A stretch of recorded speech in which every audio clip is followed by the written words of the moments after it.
Hi there, everyone. Welcome. I'm Amy, and I am with GrowthZone. And on behalf of our team, we thank you for taking the time out of your day to join us. And of course, we are thrilled to have membership expert Melynn from Insight Marketing with us today. Before we get started, I just want to go over a few items. Let's see here. On your screen, on the right side of your screen here, hold on just one second, I'm trying to get my,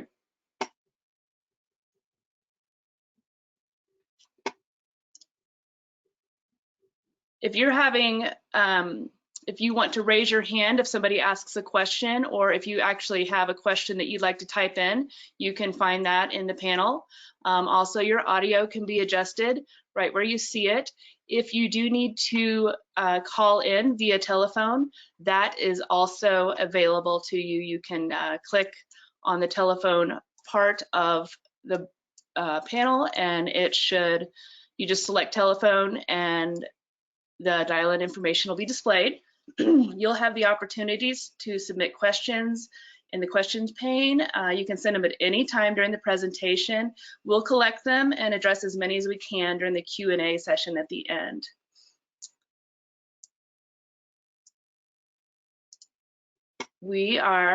Sorry everybody, I'm just trying to get this slideshow to go for me.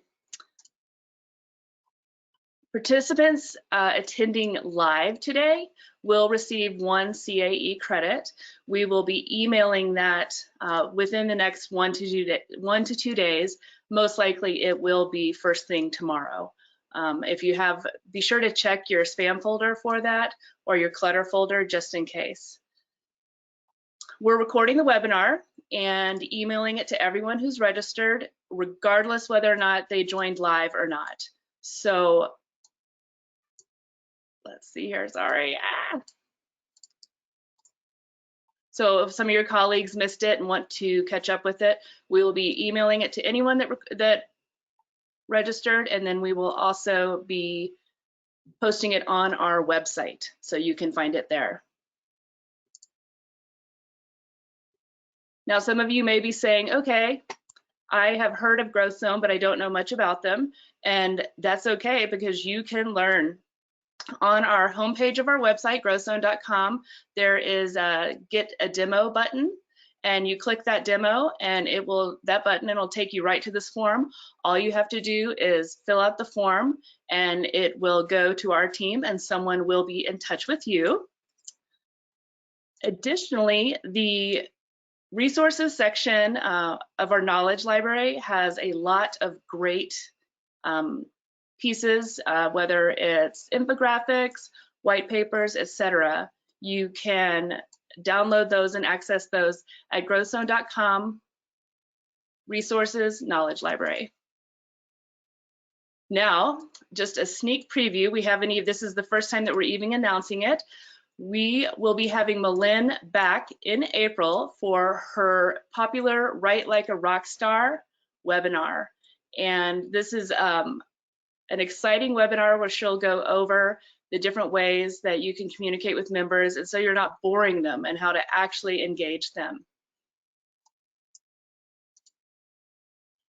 Now, before we get too far along into this, I just want to, oh my goodness.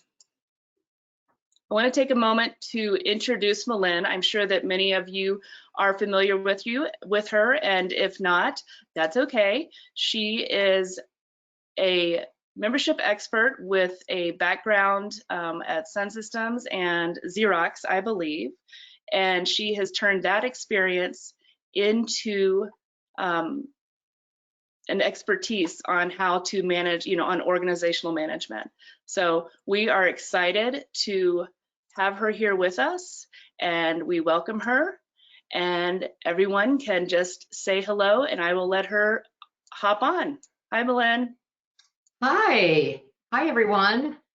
Thanks for your commitment to wanting to hear how other associations are doing business and the results that others are getting. And benchmark is the best way to hone your systems. And, you know, as whoever it was either Edward Deming, I think, maybe some people say Edward Deming, some people say Tom Peters, said, you know, what gets measured gets done.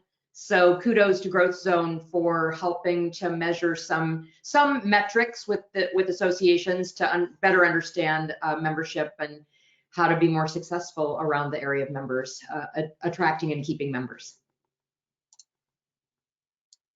Awesome. All right, well, we are going to hop in now. We have a full PowerPoint, and I am going to put that on the main screen.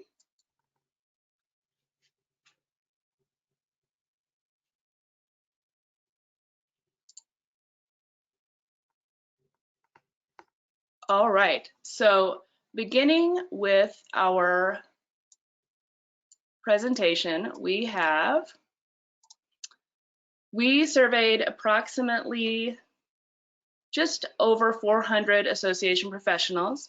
Our confidence level in the results is about 95%, which is an industry standard. And with that comes a margin of error rate around 5%, so also an industry standard. So we're pretty confident in the results. Also, we had what I'll call a gated response. So at the beginning of the survey, when people logged in, it immediately asked if they were an employee of an association. And if they responded that they were not, they were automatically disqualified and sent to a different page of the survey. So we're pretty confident that the results that we're getting are in fact from association professionals. That being said, the experience, the average respondent had between 9 and 12 years of experience in the membership industry, with the majority having between 5 and 9%.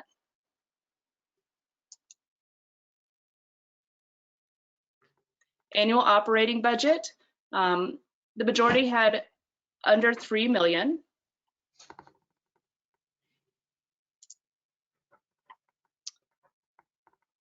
And then as far as the number of members, just going to click something here. Hopefully this will work.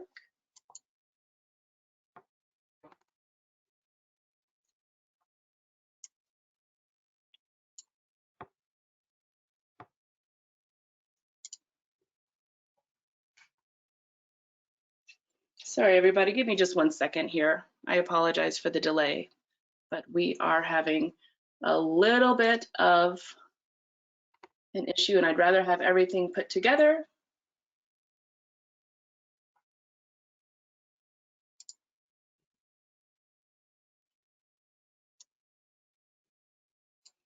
All right, so now we are at number of members, and something to be said about this is that the majority of respondents came from, work at associations with less than 2,000 members.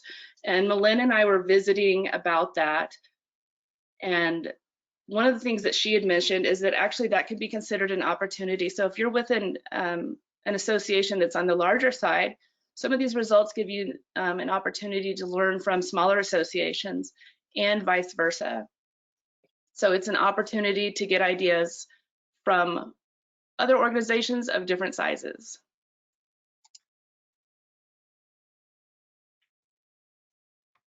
Membership growth, we ask this question every year.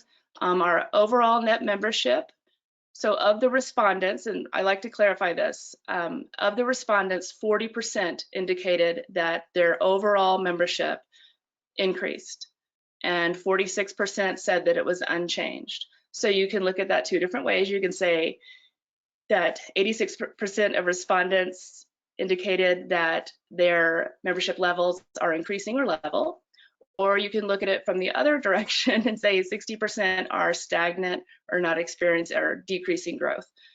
So half full, half empty.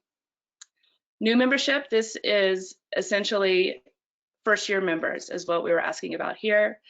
Saw a 45% increase. Same thing there. All right, now we are fortunate that we have statistics since 2016 from this particular question, and we've been tracking it And some of the things that came through, there was an increase in the number of members, you know, in the 2018, 2019, no change in various years. And I wanted to, you guys can look at the results right there, but I wanted to ask Melynn why she thought that was. Hi, so I think what you're saying is, I'm kind of thinking that it's possible the slides are not progressing because we're still on the membership slide, the size of membership. So maybe while I'm talking, see if you can maybe progress those slides a little bit. Yeah. I think you're asking about that year-over-year slide that shows membership increase or no change or decrease. Is that right, Amy? Correct. Correct. Okay, great. So, you know, all of these results are excellent. It's awesome. Any kind of information is helpful. I just really like to think of comparative information is where the value really comes. So if it's the first year you are participating in the survey, you're setting a baseline. If it's, you know, if you participate in this for years, you're able to see where you are in relation to anybody else over years. So it looks like maybe back in, you know, from 2016 to 2020, this slide, and Amy, we're not there yet on that slide, but it's showing that there's been the percentage of associations whose membership has had no change went from almost 50% down to 40% in 2018 and back up to 46% in 20. So there's been relatively low turnover or overall net decrease in membership from 2016 to 2020. I remember the years, you know, really back in the 2008, 2009 area when the economy, you know, there were a lot of things happening with the economy. And as such, there were a lot of things happening with association businesses that there were staff positions that were combined. There was, since there was a lack of growth, there was a decrease in perhaps a decrease in overall staff, you know, overall size of staff. So depending upon where you are in your tenure, it sounds like a lot of you have some tenure in this position. You can likely think back to when you had decreases or increases in membership, if there was a correlation between changes you made in either staffing, tools, offerings, the services you provided. But you know, one glance, one look in time is kind of hard to understand what that measurement means. So if we are able to advance those slides, you'll see that there has been a pretty good, from 2016 to 2018, there was a little decrease in membership and then it went up and it stayed about the same over the past 3 years. So just a note to say that I think you all have your own subjective reasons and explanations or rationale for the changes in membership. All right, what are you all seeing now? I do apologize for this. I'm not quite certain what's going on. I'm going to try one more thing on the slides and see if we can just give me one more minute. I certainly apologize for taking your time with this.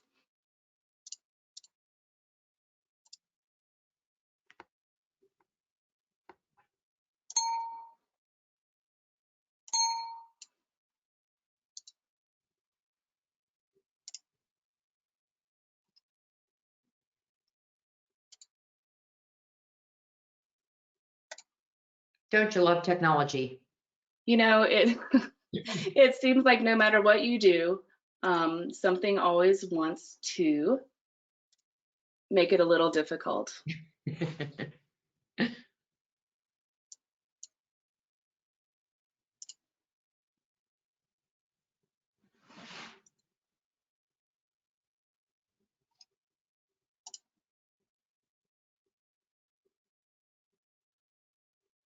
What are we seeing now, Melynn?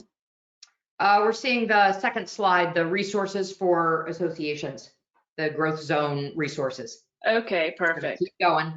Yep, so this was the slide about the upcoming webinar. And we hopped into the results right away. Good. The respondents, this is where you can see the number of respondents and how The majority of them have, around 9 to 12 years of experience. Additionally, operating budget, typically less than $3 million. Number of members, the majority had less than 2,000 or less, which again is something where we can see the opportunity to learn from associations that may be larger than us or smaller than us. Membership growth, this is where we were talking about these numbers. So remember, Amy, that, and for those of you who are on the line, remember that with statistical sampling and looking at confidence levels, that Amy mentioned that there's a 5% margin of error. So when you see year-over-year changes, unless we're looking at something like this, what you see in terms of no change, where it started at 49%, it's come all the way down to 40% and then back up to 46%. That in effect is not showing necessarily a margin of error that would mean it's significant. So I think, the bottom line is that there's not been significant change in membership from these respondents. All right, now moving forward, thank you again, everyone, for your patience. I do apologize. Renewal rates. We see the overall renewal rates as well as new member renewal rates. You will be able to find the report on our website, the full report with all of these statistics. And I'll have a slide at the beginning that gives you, or at the end, sorry, that will give you a little bit more information on how to find that. Member engagement. So one question we ask is whether or not people are using an actual system, whether it's an Excel spreadsheet, whether it is an entire, piece of, a software module, however you may be doing it. So we asked people if they were using a member engagement tracking system, and it was about half and half. And then overall, and this, it's a wide question, it's a broad question. Do you think members recognize your association's value proposition? And that can be construed any number of ways. However, when we were talking about this, we just wanted to know basically, are your members understanding what you are about? And you can determine that. Hopefully all of you would be able to answer yes to that. But if not, that's something to think about.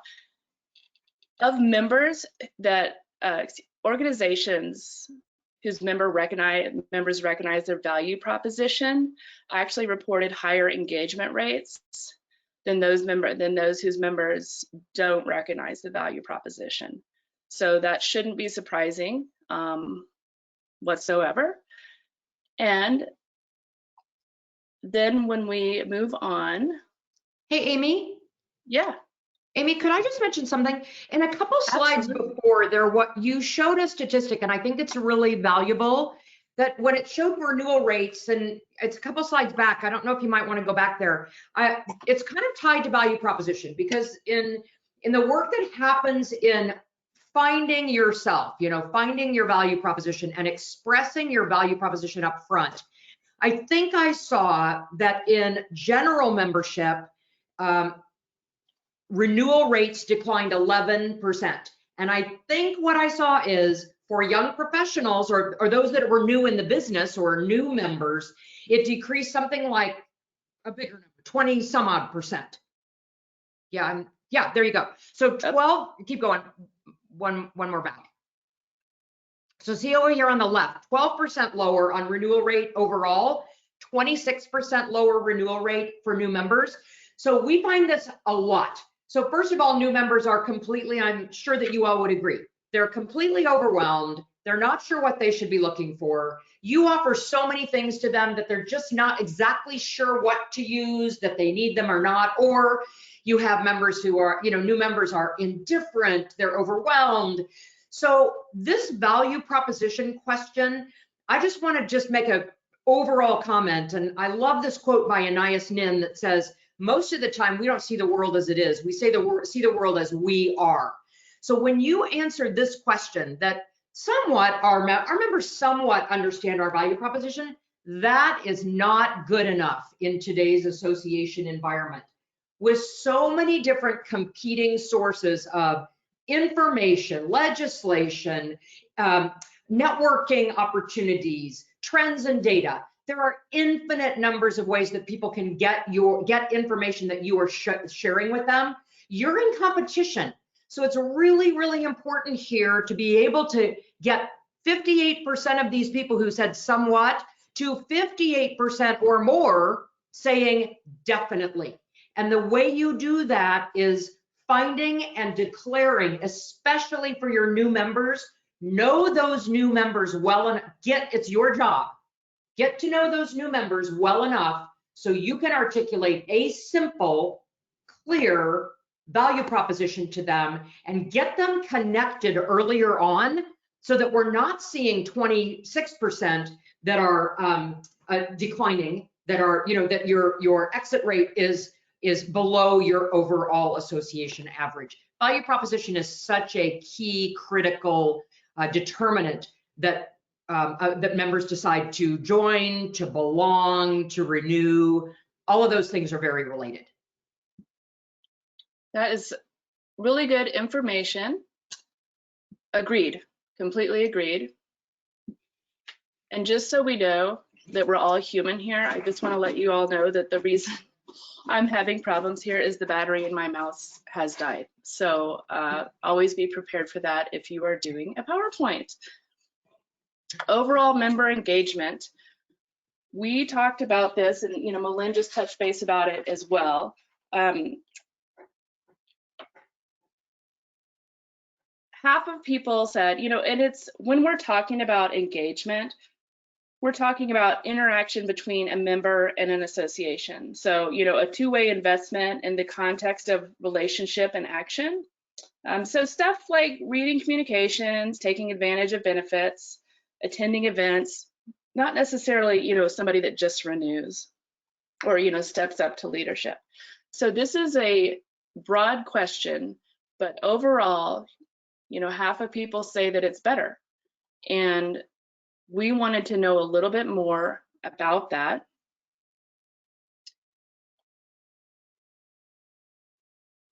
And so we asked, for those that answered that they thought that their membership, or excuse me, that their engagement was better, we asked why. And we took those responses, from 400 people and categorized them. And some of the things that came up were, more targeted communications, deliberate strategy, and dedicated focus. And you can see the rest of them there. One of the things that struck me is that there's an option or an opportunity to look at more targeted communications as something that you can start immediately. You don't have to have a board meeting. You don't need to go over a strategic plan. It doesn't have to be budgeted. And so it can be something where you're just testing, doing some A/B testing on subject lines or different social media posts and things like that. And when Melynn and I were visiting about this, she had some thoughts also about, what it means when we're talking about testing. Oh, yeah. Now I'm remembering, Amy, what we talked about. Well, I thought it was such a great quote where she said, about strategy is about experimentation. Yeah, so when you think about your association and how strategic you are, whether you're an association with 500 members or 10,000, I have seen some of the most nimble and creative organizations that are very, very small. And so when I think of the intellectual capital that happens within a small and a large organization, I think, it's about synergy. It's about the culture in the organization. So I love to think about this, that strategic thinking is about a lot. It's a skill set, and it's about, being open to changing your frame and being open to sunsetting things that aren't working anymore and be open to innovation. And it's also about not being afraid of disrupting the status quo or experimentation. And so it sounds like maybe some of you have experimented with some of these engagement opportunities. Amy, I love what you said, that engagement is as simple. Let's not overthink engagement. Engagement is somebody who is more than a checkbook member. And you said engagement is a two-way investment in action. And I love that description, because engagement can mean many things, but let's just not say engagement, just that, you know, we feel like engagement is better. So I love that there's this question that asks, why do you think this worked? And, you know, whether it worked, quote unquote, means that you have more people clicking on emails, whether it's you have more people walking in the door to your all member meetings, whether it's that you have members who are even suggesting or recommending what they need and kind of engaging in two-way conversation. The fact that you're experimenting with that says that you're in the process of strategic thinking. And regardless of your size, don't think that just because you're a smaller association that you cannot be as strategic as anyone else. So it's really a mind frame. And I'm really pleased to see this, that, you know what, maybe it's the fact that our staff is not structured to serve our members the way it used to or the way it always has worked. So kudos to you on that. Awesome. We will be covering more responses to that in our blog series. We do have a couple of blogs up already, but we will be going deeper into what the responses were and how people are achieving some of these things to improve their engagement. So you can find that on our website. Now, on the subject of value proposition, a couple of things. One, Melynn was nice enough to join us a few months ago, and with her presentation called So What? Your association's value proposition, and it was really popular. We have that archived on our website, and you can find it in the knowledge library. It is recorded, so I encourage you all to do that. Now, this was really interesting. We asked, how often does your organization increase dues? And if there was anything on this entire survey that shocked me, this would be it, that over half of organizations are increasing dues somewhere between every 3 and 10 years, with only about 20% doing it every 1 or 2 years. Melynn, what are your thoughts on increasing dues? And, you know, maybe I'm, you know, out of the loop on that, but what are your thoughts on the cadence and, you know, what members expect and how associations can achieve regular increases without what I'll call sticker shock? Yeah. So I would start by saying that I know probably many of you, if not all of you, have read Race to Relevance. And, you know, it's Harrison Tarver and Mary Byers. And it speaks to the idea that, you know, there are 3 ways to look at your association. Number 1 is you're really narrowing your focus so that you can serve a firm, concrete number of types of members. And then there's another sort of school of thought that says that you are, you know that you have a targeted segments, but a finite number of segments. And then there's option number 3, and that is you're trying to serve everyone. And in my work with associations, I don't know an association who's saying, we're going to try to streamline our membership. We're going to try to begin to really be more particular with who is joining our membership. So when I'm involved in strategic planning with an association, they're really more about how do we serve the most important segments of our membership. So I don't think dues ever stands alone. I think dues is a result of a more strategic conversation that says, hey, what's our vision? What are we aiming for? What is that beacon that we are going to be, that our association is going to be in our industry in 10 years? And what do we need to do to be able to get there? And so dues increase is not about, we want to do more, so let's increase dues. I think you all know that. I'm speaking to the choir here. I think the reason you would increase dues is you understand there are some critical activities, critical goals that you want to accomplish. And with your current operating budget, you're not able to do that, and you're not willing to go into reserves to do it. And if those offerings line up with your value proposition and you know exactly what you're trying to accomplish, and you haven't raised your dues in 10 years, well, you know what? Maybe that is a way to better streamline your membership and be able to deliver more to a wider group of people. So I never think membership dues is in a like standalone bucket of its own. It's always directly tied to your strategy and where you're going to go in the next 3 to 5 years for this strategic plan. But more importantly, I mean, let's face it, to protect your existence. I mean, you just can't do things the way you do them today. You either streamline things and turn it over and make them more efficient, where you don't need as much overhead to pay for them, or you decide you're going to offer more intentionally and decide how you're going to do that. And if indeed it's not a trade-off between a current program and a new program, it might mean raising dues. So long answer for a short question, but I just don't think this is not a standalone question. I think everyone would agree with that. I hope everyone agrees with that. Very helpful. It helps me understand it a little better too. Recurring membership. And with this, we're talking about subscription type memberships. So associations go Netflix, and this is certainly not a new concept, but we asked, does your organization offer a recurring membership, something with an auto renewal? And 36% said yes, 60% said no. Of those offering it, only 15% are having it be required. And at first I thought, well, why wouldn't you do that? But then the question came up when we were going over this as our team, is how do you make that switch? How do you tell a member, okay, we're not going to invoice you, we're just going to renew and give us your credit card. So that's something that we will explore in the future, but I did think that was an important aspect to look at when people are saying, it's not that people don't know that this is the way things are going and the trend, but that it's a little bit of a logjam on how do you get there.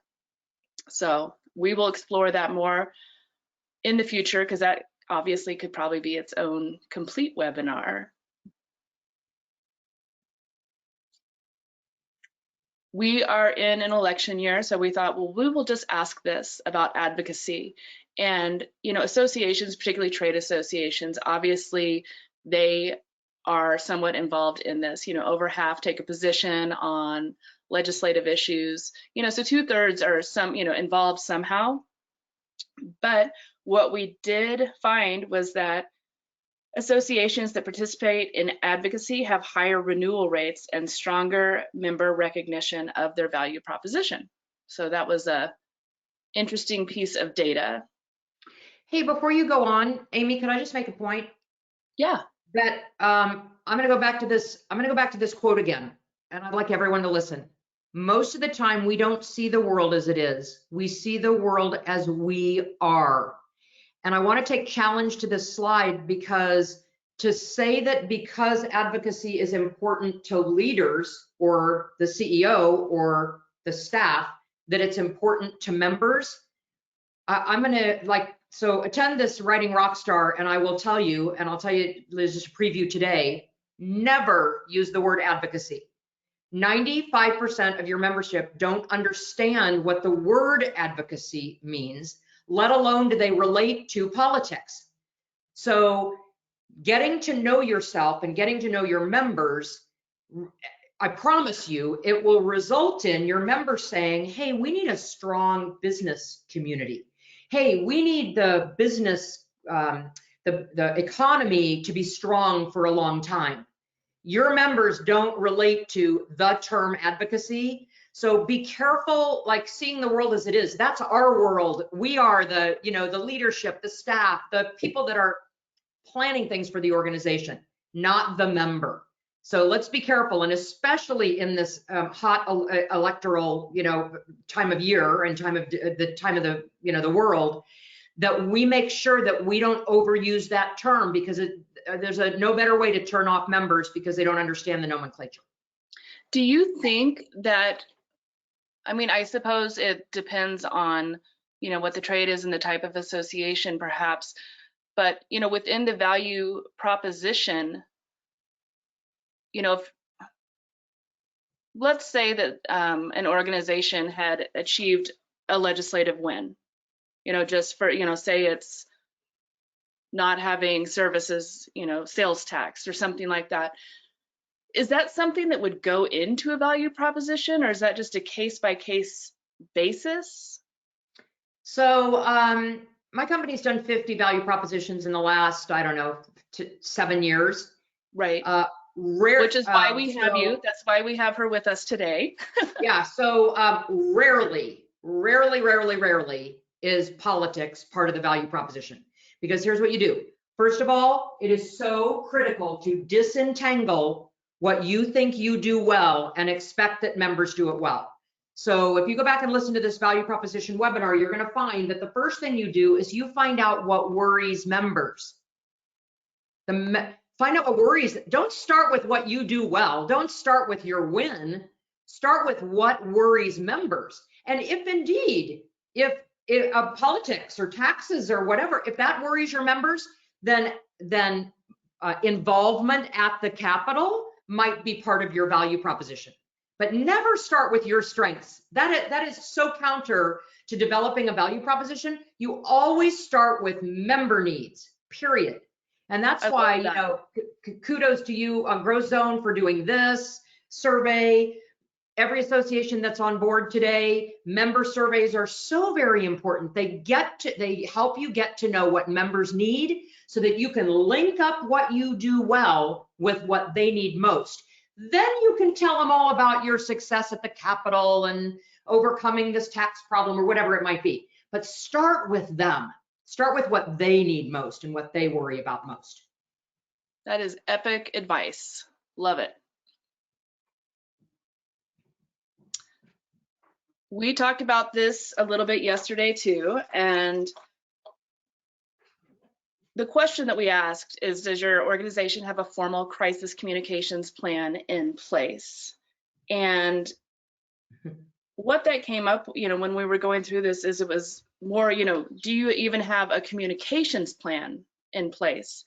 And one of the things that I brought up is, sometimes that can seem overwhelming, or, something it's a lot to take on.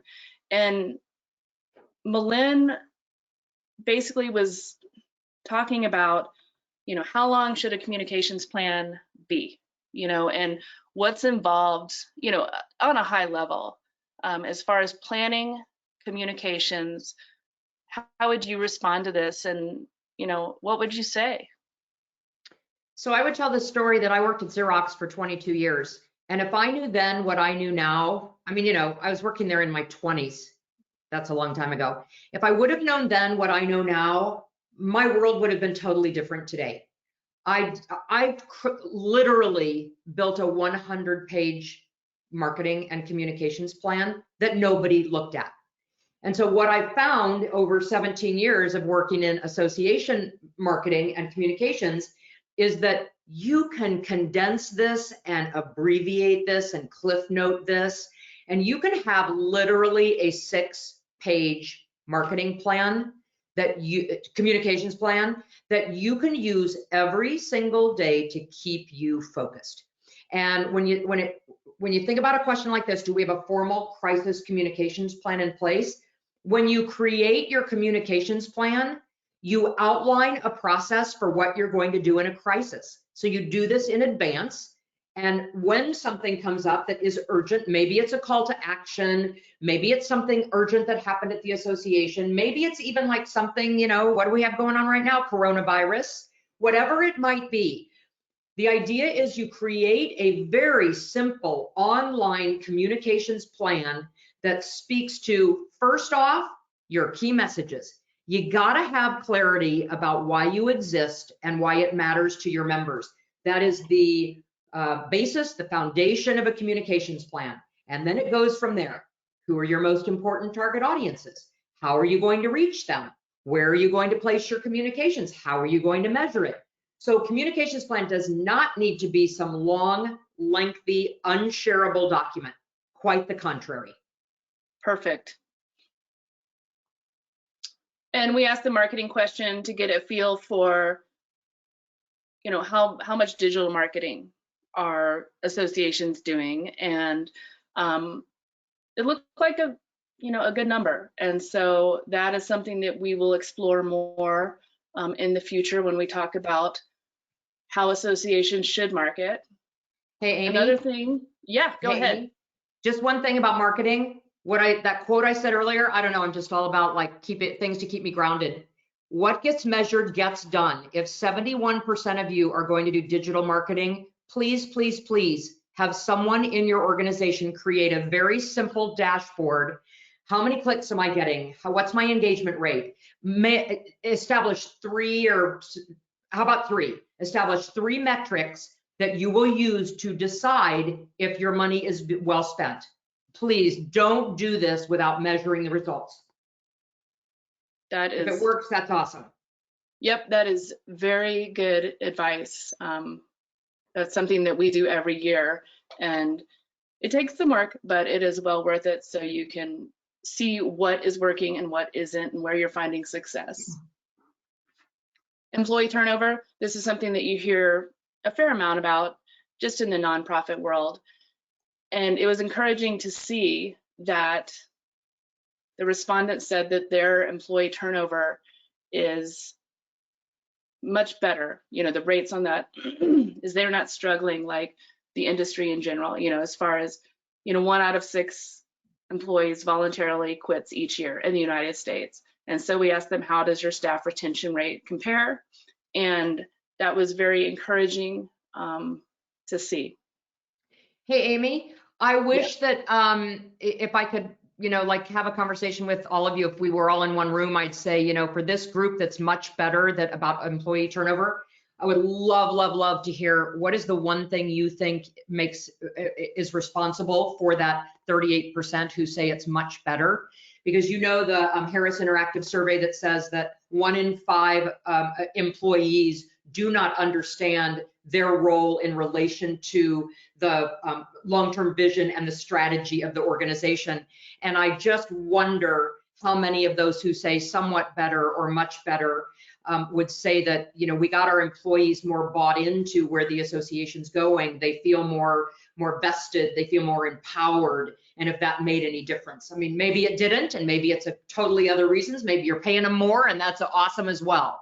But it just makes me wonder when I walk into associations to be able to say, how vested are those employees in the results of the overall organization? And it seems to make a difference. So right. There you go. And so if you want to reach out to Melynn, maybe through her website, Insight, and it's just N, the letter N, SIGHT, marketing. I'm sure she would be interested to hear feedback from anybody that's got it, that is having success as far as their staff retention rates go. Yeah. A lot of conversation about whether or not people work at home, are able to work remotely, even just 1 day a week. And the trend here was pretty good, where it was, over half. And that follows what is going on, in the world of employment in general. And it's a benefit that can be offered that it just really doesn't cost much. And sometimes you get more productivity, unless you don't have a battery and for your mouse, and then you're not as productive. So, just lessons learned. Consolidation. Thoughts on this, Melynn? That we're seeing that associations either have competition or, they're being absorbed by other associations. And we asked, what do you think the odds are? How likely is it that your organization is going to merge with or acquire another organization within the next 3 to 5 years? And, it was surprising that, I guess in a good way, that half said not likely at all. Yeah, I'd love to chat about this just for a moment, to say that organizations that I might have had involvement with, this is it's not an easy or swift decision. And most organizations that do a successful merger or consolidation, during strategic planning, they decide that it is time to begin to maybe share services, to maybe allow leaders to begin talking about this. The the interpersonal, intra-association communications is so very, very important. I'll just, reference a association in Pennsylvania that was absolutely, had been 3 or 4 years, and they had been planning this association merger, and 2 very successful organizations got to the date of the small association, got to the date of the merger, absolutely vote 100%. A month later, the second association did a vote, and it failed. And it turned out that, there are going to be many, many reasons for this, but the importance of honest, open communication and your board of directors understanding their role in the consolidation or the merger. It turned out the larger association, the board of the larger associations, you have a board of directors that potentially are not as vested. In a smaller association, board of directors are involved in everything. So in this particular situation, I'm not suggesting that it's yours or any of you who are potentially looking to invite this, but how important it is to remind legally and from a governance perspective, the responsibility of that board of director, each individual board of director, for bringing up questions, bringing up obstacles, challenging, and how the communications is so very important. So anyway, I'm sure you all know that, but I just wanted to mention that the ones that I expect are going to go well, gosh, turns out you just never know. And it's most of the time, it's about open and honest, really communications for the good of the association. Not because people are closed-minded, but that they just haven't been paying attention until it comes time for the big vote. So, right. A caution.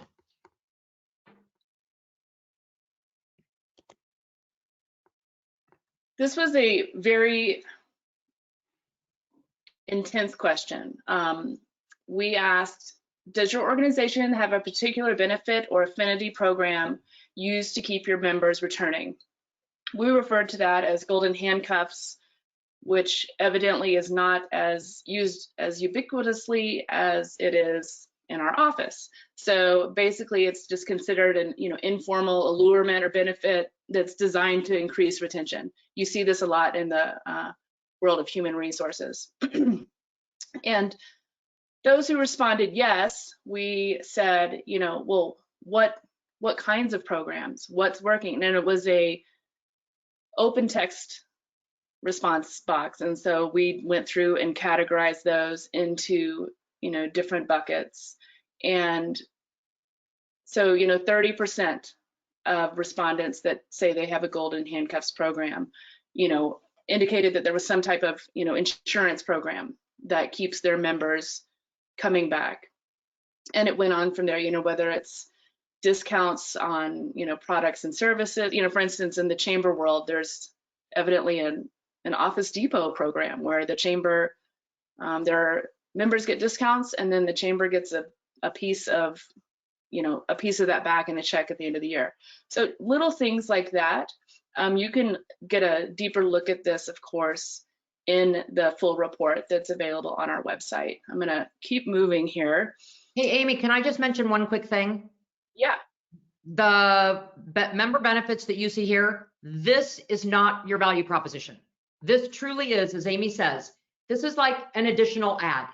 Your value proposition is the emotional reason for belonging.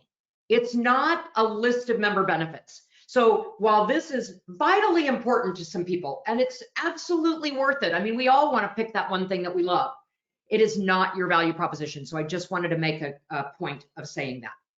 Excellent. That's a very good point. I'm learning so much today. We also asked, what would you most like to see your organization achieve? And these were the categories that we converted the open text answers into. And we are tight on time. I'm going to just kind of talk about some of these. And you can see, there's some that were highlighted, and everything is in the full report.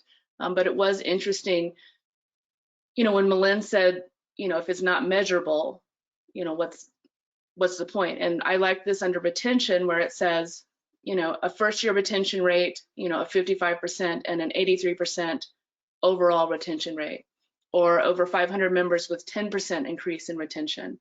And those are measurable goals. And so I appreciated that. And then I think we can all relate to, for members to see greater value and perhaps not something they just have to do, being a front runner in the industry. Relevance is, along that same line, to be the good housekeeping seal trusted by the publics and the buyers of our member services, and finding ways to engage with non-members, which is something that I think we get so busy we forget that that's an excellent way to convert people into members and also help an industry overall. Raising the standards of professionalism, that would be particularly relevant with a trade organization.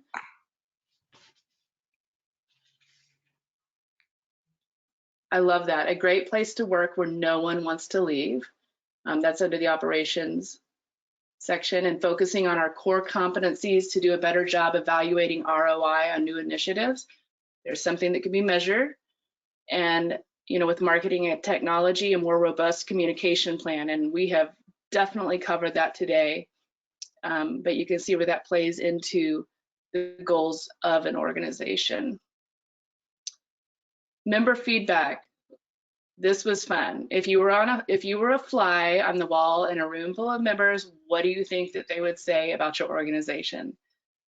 And it's interesting because the number of people that, some people had, positive things to say, but there was a lot of negatives.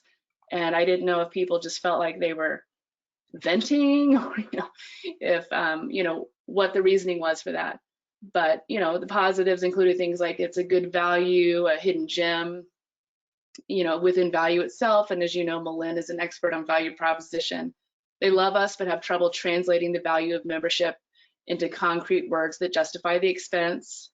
We need to better communicate our benefits and value because we offer so many things that get lost in the shuffle, which I think many of us can relate to. Amy, I think I just want to, can I just mention one quick thing? I promise it'll be quick. Yeah, look at that. I was able to get really honest when you question, what do we actually do for them? What do I get for the dues I pay? You know what? I think that you're asking really, really honest, good questions. So kudos to you for thinking through that. Yeah. And then ask them, then you want to ask them. Right.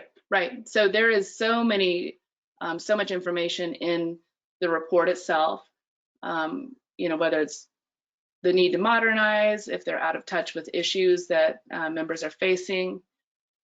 The big category was who are they and what do they do? I love this one that somebody would say, oh, I didn't even realize I was a member. Yeah, I bet some of us have felt that before too. I don't know the difference between them and the competitor.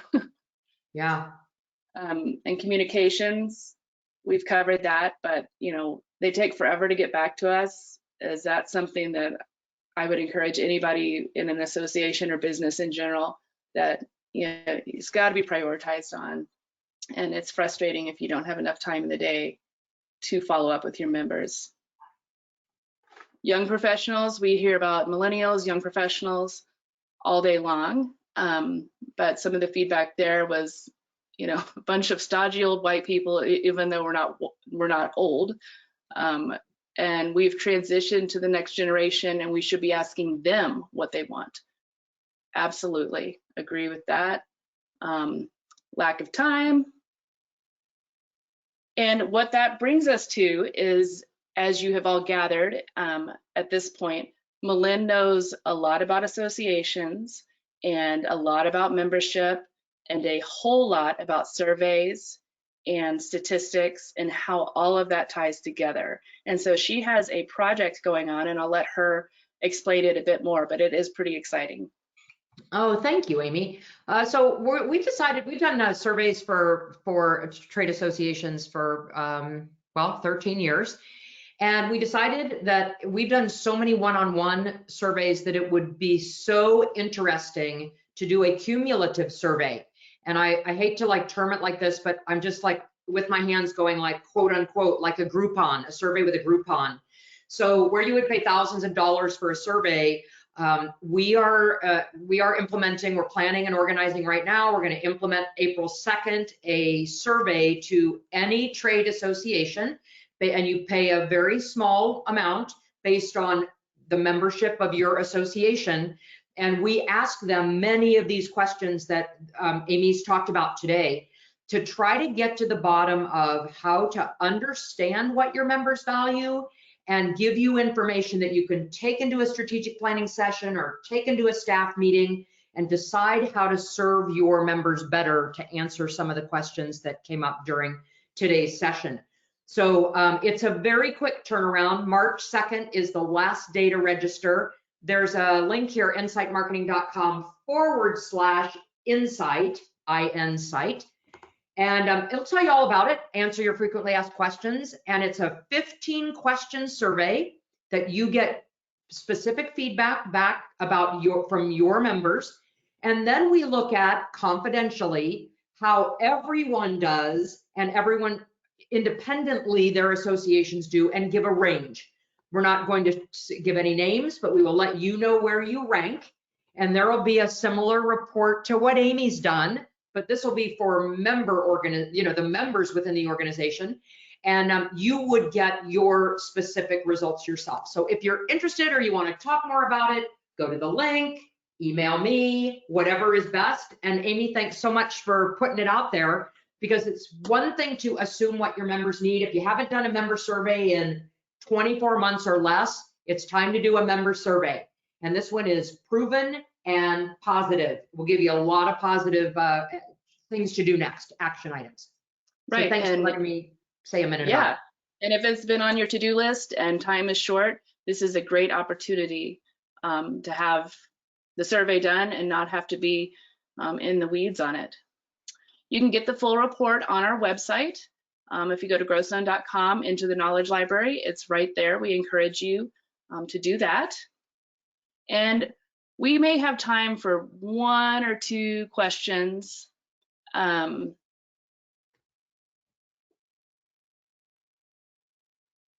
if you were talking to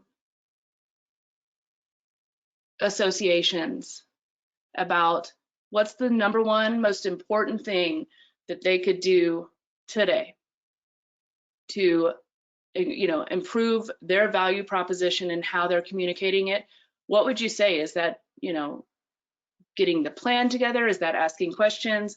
What's the best way to get started on updating or creating a strong value proposition? What's the first step?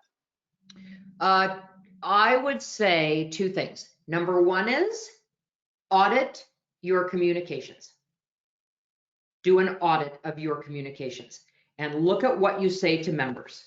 Then survey your members and ask them if they're getting out of it what you're expecting when you send to them, so that you have 2 pieces of information that you can put together. So before you might do anything else, I would take a really close look at how you communicate today. That is a great jumping off point for people, without a doubt. Well, we are about at the end of our hour. And so a reminder to everyone that the CAE certificates will be sent out here in the next day or so, along with the recording, and we will get you the PowerPoint as well. Obviously, there was some technical issues with that, and so I appreciate your patience. And look at that, there we go. So you can expect the CAE certificates. Be sure to check your clutter.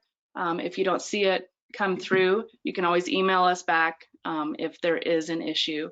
And look for the slides, and also the recorded webinar will be available on our website. So thank you everyone for joining us today, particularly Melynn. This was so helpful to everyone. We certainly appreciate her taking the time to do this. And we also appreciate the time that all of you took out of your day to join us, and hoping everyone has a great rest of the week. And we will see you in April for the next webinar with Melynn. Thanks, everyone. Thank you so much. All the best.